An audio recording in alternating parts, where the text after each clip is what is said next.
I said it last year. Maybe you heard me. One of my favorite names in wrestling. I just love to say it. Othneil Edmond. I like it when you're on the mat. You and Brandon. You guys had another Brandon Scott, Othneil Edmond battle tonight. Go through your match a little bit. Yeah, like I was like when I prepared him, like when I wrestled him, I was just like the same build. Like he's like my twin. So we actually said you guys look like clones out there on the match. Yeah. Switch your uniforms. We don't know who's who. He's like my twin, so I just knew like it's just another me. So I'm gonna just wrestle a little bit smarter than myself and just keep my A game. And then when he took me down, I just knew I had to, like, that one little mistake I did, don't do it again. Right. So then I just kept on attacking, and then finally ended up on top. Same thing I said to Brent. Boom, booms, 12-0. They're up. I'm sure you guys weren't expecting that. Possibly could happen. And now you got to make a run. You guys had to make a run.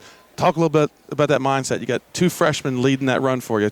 Go a little bit about that 106, 113. We know they're tough guys, but you're putting the freshmen in this big match to get us out of a 12-point hole. Talk about that a little bit. I kind of expected them to do what they do because they work hard, and like we've been in that predicament with Kate, so it was just like motivation for us to like keep coming, and like to me that makes me more hungry to go out and get the win.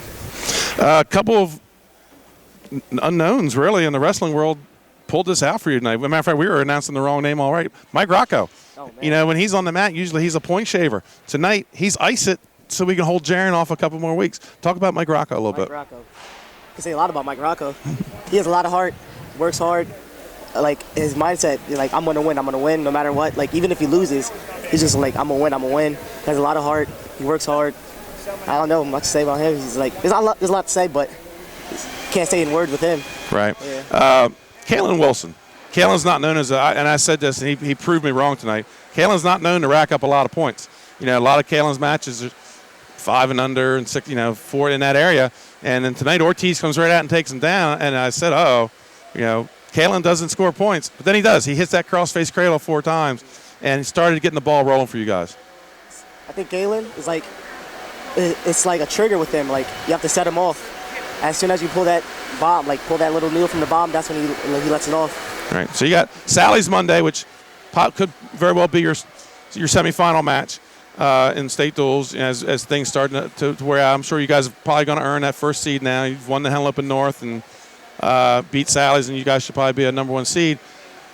But then you're going to see CR and Cape on the other side. Same question I asked Brent. 2 totally different teams. How are you mentally focusing for? You don't know who you're going to get, but you got to be prepared for one of them. Go about those two totally different teams. Tell me about how different they are and what you expect. Well, Kate. Like their lightweights, they're not as strong as CR's lightweights. So I'm gonna focus on both on like all 3 lightweights because I might either have Micah or Brandon. And I'm prepared for the kid from Cape, but I'm gonna be more lenient towards the Cape than if you focus more on Micah and Scott. Right. I didn't get to be here, but I was getting updates on the Cape match. I was down in Virginia, and I was noticing. You guys did what you had to do. You were getting tech falls, a pin here and there, but that could change if the course changes a little bit up top. Especially, let's say we start down low against a team like that. Do you guys feel like against a team like Cape, you got to go out and get the pins as opposed to the tech falls now? If you have to start early in the lower weights? Yeah, I feel like we could get the pins. Because, like, now they knew what they had to do in order to, like, try to keep the match close. But then now their mindset, they might change up lineups, so they're not going to know what to do. They're going to think they actually have to, like, actually wrestle. Okay, Othneil Edmond. Smyrna High School, they're on their way. They've won the Henlopen North. Looking for another state title. Congratulations, Othneil.